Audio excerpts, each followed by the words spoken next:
Hello, Paul is Best for UK here, and welcome to today's Game of Day video. Now, today's game is a bit difficult to justify for Game of Day because it needs a proper in-depth review. This game is complex, and I'm not going to be able to do it all in just the small time frame. But yep, maybe I will do a proper review of this in the future. This is Mickey Mouse and Donald Duck, World of Illusion, or World of Illusion starring Mickey Mouse and Donald Duck. Now, you've probably played Castle of Illusion, but have you played this one? Because this one seems a bit more obscure. I mean, it's not that obscure, it's not rare or anything, but yet everyone always talks about the Castle of Illusion one, so let's have a look at this one. So this is 1992 Disney and 1992 Sega, so let's start the game. Now, you do get a hypnosis at the start, but we'll just skip past that. Now, this is important, because this has got a player choice. You can be one player or two player, and that's cooperative, by the way. You're both on the same screen at the same time. It's not take it in turns. So we've got Mickey and we've got Donald Duck. I'm only going to be able to show Mickey Mouse in this short video, but yeah, one thing I will not tell you about on this game is there's 3 different adventures built into the game. There's the Mickey Mouse adventure, the Donald Duck adventure, which is different levels and different environments than the Mickey Mouse adventure, and there's also a 3rd different adventure with even further different environments for the co-op mode. So you've got a total of 3 games in one on this, which is very impressive. So yep, let's start the game with Mickey's Quest. Now, I had this back in the day, or we did as a family, and yet this game is pretty remarkable. So you've got multi-layered parallax scrolling. Look at the attention to detail.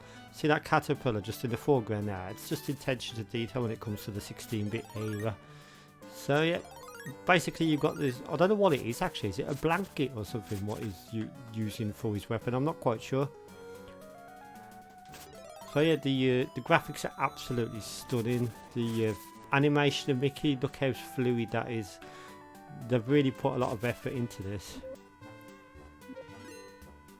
So you go through vast environments on this game. You go through this woodland, you go through, you even get to visit sunken ships underwater. You visit sweet areas like a sort of chocolate factory, if you like, almost, but with sweeter things than chocolate, if there is such a thing. And yep, but the reason this game stands out a lot for me is because not just the nostalgia, it's because it's 3 adventures in one. Because you've got, like I said, if you choose Donald Duck as the character, the adventure is completely different in terms of which levels, where you travel to and everything. It's really good. Donald Duck does start in this forest environment, but it changes.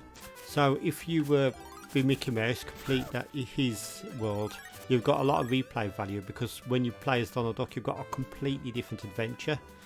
That's something quite unheard of at the time, and yeah, that's a really big positive for me.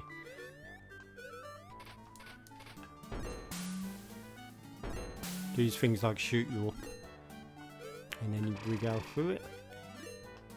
So yeah, jump on certain things, you get these weird like things up here what you can like sort of jump on, which is really cool. I have reviewed this game in the past, probably more than once actually. It's just one of the most nostalgic games I remember on the Megadrive, to be honest.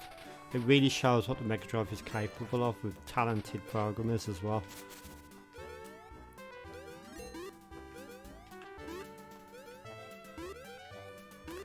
Every level is varied and different. There's different music on each level as well. There's nothing samey about this game at all. It's really well made.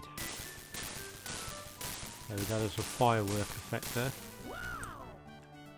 That sort of like destroys all the enemies on the screen. So now we're going to the spider's cavern here. And watch out for the spiders, and watch out for the decaying spider webs that will suddenly break up under your feet. something to watch out for. You've got to go the right directions as well. If you've never played this game, I highly, superly recommended it. I know a lot of people have played Castle of Illusion, which is also a superb game, but you should really play this one as well. If you like Castle of Illusion, it's just an absolute credit to the Mega Drive. Oh, you fuck off, I'll do. There is a certain path you've got to follow on this bit. Have some of that, and have some of that. So yeah, you can see it's very atmospheric. You got your multi-layered parallax scrolling. Well, actually on this bit it's only a single layer, I think. But these spiders sort of like make a line for you, like create the platform for you to progress, which is kind of cool as well. It's just got so many original ideas and so much thought and planning has obviously been put into this game. I mean, this is 1992. So I get the money bags. It's got a very sort of like Alice in Wonderland sort of feel to it with the playing cards and everything as well. I probably took a bit of inspiration from that. So just keep following him, make sure you don't fall down.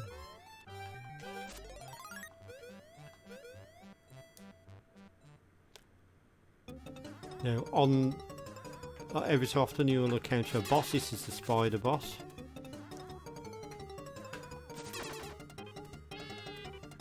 Now this bit is interesting and it's really a credit to what I was trying to achieve. Look at that, he's doing a nice little pose, like dance. I mean, attention to detail like that makes a really good game.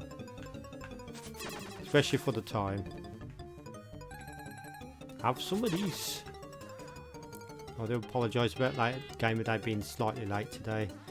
A lot going on at the minute. So yep. You can't do anything when he does that pose, you have to wait for him to come back in the foreground. That gives it an illusion of depth as well. Now just like on Bubble Bobble or Rainbow Island should I say, there's a treasure chest. So you get to read the rest of the storyline, you can skip past it as well like I just did. You get these magical spells.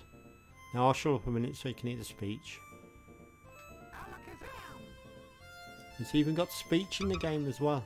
And now we get to fly on a magic carpet. Now, one thing I will say, if you was to play as Donald Duck, you don't get the magic carpet ride. It's a completely different experience. So yeah, that's what I mean by variety within whoever you decide to play as.